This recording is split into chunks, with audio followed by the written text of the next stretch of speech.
વાત અમદાવાદની કરીએ, જ્યાં 14મા ફ્લાવર શોનો થયો પ્રારંભ। સીએમ ભૂપેન્દ્ર પટેલે ફ્લાવર શોને ખુલ્લો મૂક્યો।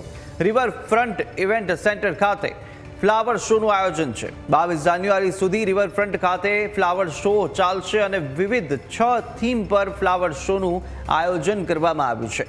તહેવારો, નૃત્યો, પ્રાચીન કથાઓની થીમ પર આયોજન કરાયું। Guinness book of world records અને બાળકોનું ભારતની સિદ્ધિઓ। તો ફ્લાવર શોમાં ફૂલ કલા અને કલ્પનાના સંગમથી ભારતના ઇતિહાસનો મંચ જોવા મળી રહ્યો છે। 14મા ફ્લાવર શોનો પ્રારંભ થઈ ચૂક્યો છે અને વધુ વિગતો મેળવે સંવાદદાતા આશુતોષ આપણી સાથે સીધા જોડાયા છે। આશુતોષ, ફ્લાવર શોનું આજે પ્રારંભ થઈ ચૂક્યો છે। સીએમ ભૂપેન્દ્ર પટેલે પ્રારંભ કરાવ્યો। કેવી આકર્ષણનું કેન્દ્ર ત્યાં આગળ ફ્લાવર શોમાં જોવા મળવાનું છે?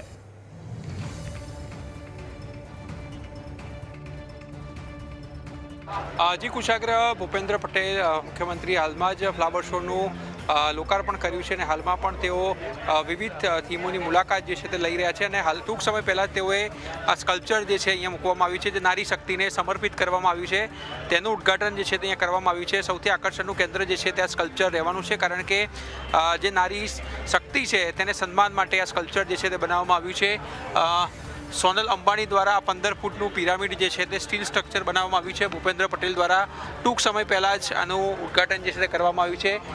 મહિલાઓ શું કરી શકે છે તેની એક ઝલક જે છે તે આની અંદર ચિતરવામાં આવી છે અને ગિનિસ બુક વર્લ્ડમાં પણ આનું નામ થાય તે માટે તૈયારીઓ પર જે અમદાવાદ મ્યુનિસિપલ કોર્પોરેશન દ્વારા કરવામાં આવી છે। તો બીજી તરફ આકર્ષણોની વાત કરીએ તો વિવિધ થીમ ઉપર જે છે તે અહીંયા ફ્લાવર શો યોજાવા જઈ રહ્યો છે। અંદર આપણે એન્ટ્રી લઈશું અને બતાવશું કે કઈ જે થીમ છે તેના ઉપર આ ફ્લાવર શો જે છે તે યોજાઈ રહ્યો છે। બુલેટ ટ્રેન અમદાવાદ અને મુંબઈ વચ્ચે ટૂંક સમયમાં શરૂ થવાની છે, ત્યારે તેને પણ ફ્લાવર શોમાં સ્થાન આપવામાં આવ્યું છે। તમે જોઈ શકો છો કે એક જે પિલ્લર જે છે તૈયાર કરવામાં આવ્યો છે ને તેની ઉપર સમગ્ર બુલેટ ટ્રેન જે છે તે પણ અહીંયા તૈયાર કરવામાં આવી છે।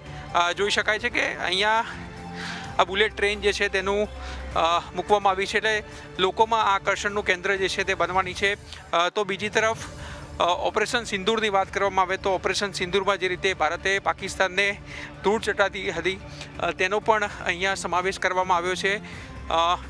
વર્ષ 2030માં કોમનવેલ્થ પણ અમદાવાદમાં યોજાનાર છે। ઓલિમ્પિકનું પણ જ્યારે અમદાવાદ આયોજન કરી રહી છે ત્યારે તેનું પણ સ્થાન જે છે તે આપવામાં આવ્યું છે। તમે જોઈ શકો છો કે એક ફૂટબોલ અહીંયા તૈયાર કરવામાં આવ્યો છે।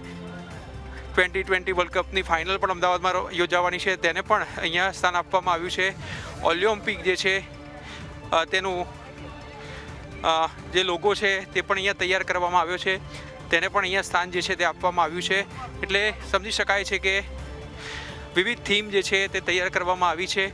ભારતની સિદ્ધિઓ જે છે તે પણ અહીંયા વર્ણવતા હોય તેનું એક અલાયદું સેક્શન જે છે તે તૈયાર કરવામાં આવ્યું છે। ખાસ કરીને વિદ્યા જે છે બાળકીઓ ભણી શકે, ઓનલાઈન અભ્યાસ કરી શકે, તેનો પણ અહીંયા સમાવેશ જે છે તે કરવામાં આવ્યો છે। જે રીતે ભારતે સ્પેસમાં ડંકો વગાડ્યો છે તેને પણ અહીંયા સ્થાન આપવામાં આવ્યું છે। ઈસરો અને વિવિધ સેટેલાઇટ જે છે તે પણ અહીંયા મૂકવામાં આવ્યા છે। એટલે સમજી શકાય છે કે તમામ જે સિદ્ધિઓ ભારતની રહી છે તેને અહીંયા વર્ણવવાનો પ્રયાસ કરવામાં આવ્યો છે।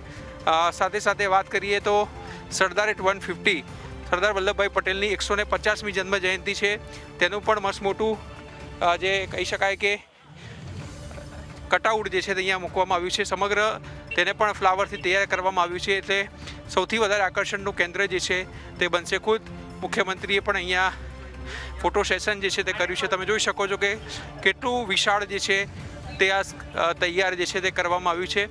સાથે સાથે 150 યર્સ ઓફ વંદે માતરમ જે છે તેના પણ થયા છે, વંદે માતરમના, તેનું પણ અહીંયા સમાવેશ જે છે તે કરવામાં આવ્યો છે।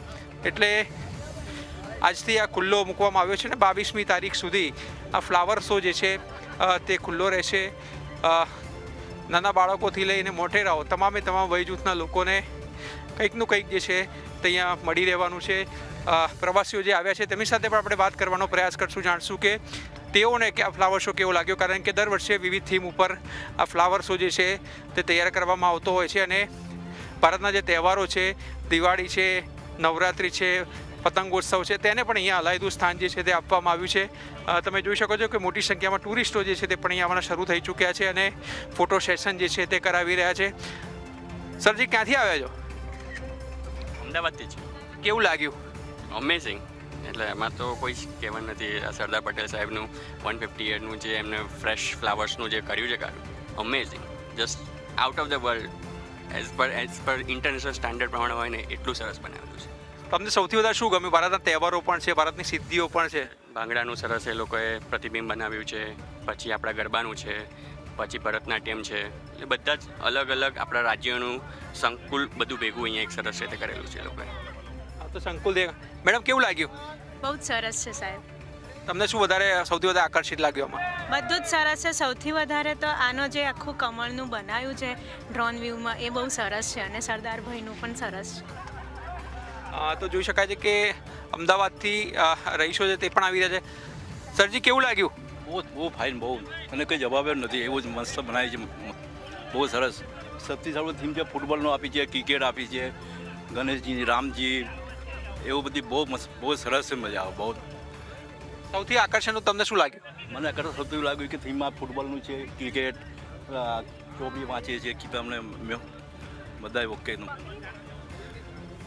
તો જોઈ શકાય છે કે મોટી સંખ્યામાં અહીંયા હવે લોકો આવવાના જે છે શરૂ થઈ ચૂક્યા છે અને વિવિધ થીમ ઉપર જે છે તૈયાર કરવામાં આવ્યું છે. તમે જોઈ શકો છો કે ઓપરેશન સિંદૂરનું પણ આપણે બતાવશું કે જે રીતે ભારતે એર સ્ટ્રાઇક કરી હતી તેનું પણ અહીંયા સમાવવામાં આવ્યું છે. ભારતની માઇથોલોજી જે છે તે પણ અહીંયા દર્શાવવામાં આવી છે.